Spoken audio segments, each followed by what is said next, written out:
Assalamualaikum warahmatullahi wabarakatuh. Perkenalkan, nama saya Heni Ayu Purwanda.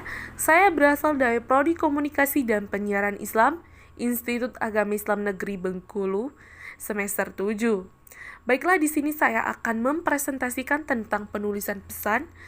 Video ini dibuat atau presentasi ini dibuat untuk memenuhi tugas UTS. Selamat menyaksikan.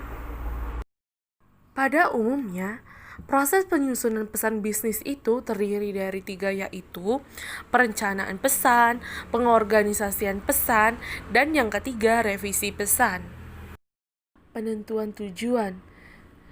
Tujuan yang disampaikan harus jelas, terstruktur, serta tidak bertentangan dengan tujuan organisasi. Tujuan umum komunikasi bisnis adalah yang pertama, memberikan informasi yang terkait dengan dunia bisnis kepada pihak lain. Yang kedua, memberikan persuasif atau membujuk pihak lain yang berkaitan dengan negosiasi antara seseorang dengan orang lain dalam dunia bisnis.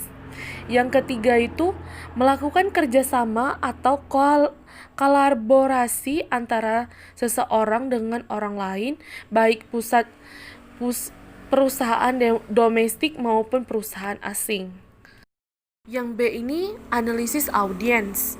Pemahaman yang baik terkait audiens akan mempermudah dan memperlancar pesan-pesan bisnis karena audiens memiliki pemahaman yang berbeda atas pesan yang mereka terima. Berikut adalah hal-hal yang perlu Anda perhatikan untuk melakukan analisis terhadap audiens.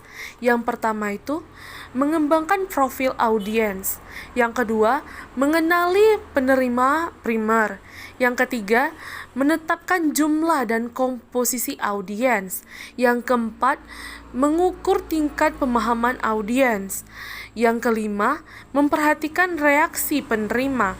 Yang keenam, memenuhi kebutuhan informasi audiens. Dan yang terakhir atau yang ketujuh, memuaskan kebutuhan emosional dan psikis audiens tersebut. Selanjutnya, C. Penentuan ide pokok.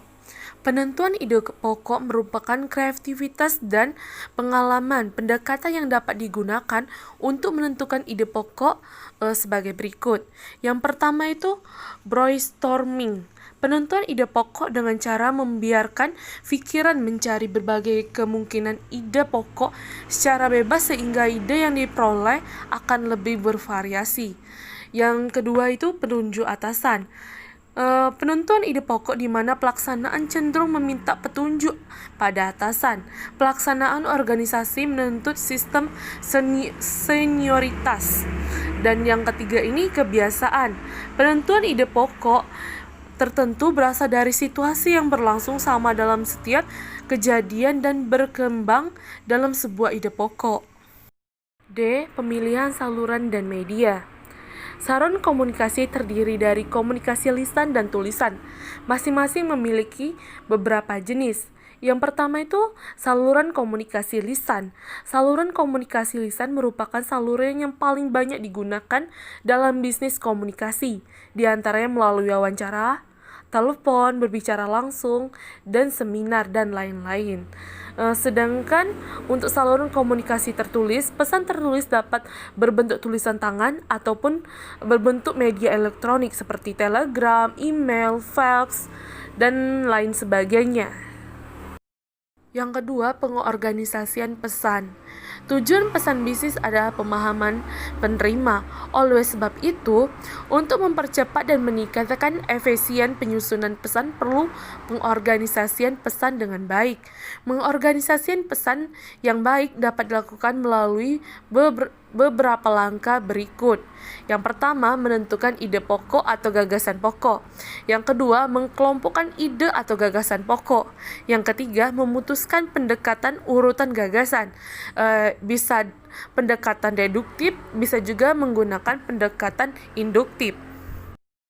Yang ketiga, revisi pesan. Penyusunan pesan bisnis memerlukan proses yang hati-hati dan teliti. Sehingga pesan yang telah selesai harus ditelaah ulang untuk diperbaiki lagi untuk menjamin bahwa pesan bisnis tersebut tidak terdapat kekurangan, kelebihan, dan kesalahan. Revisi pesan dapat dimulai dengan membaca secara cepat dan pada isi tersebut, organisasi dan format penulisannya. Lalu lanjutkan dengan menulis ulang pesan agar kalimat pesan efektif. Jika dirasa sudah efektif, maka dapat diproduksi dan didesain agar lebih menarik. Thank you.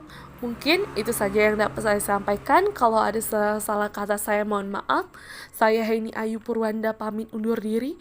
Wabillahi taufiq wal hidayah. Wassalamualaikum warahmatullahi wabarakatuh.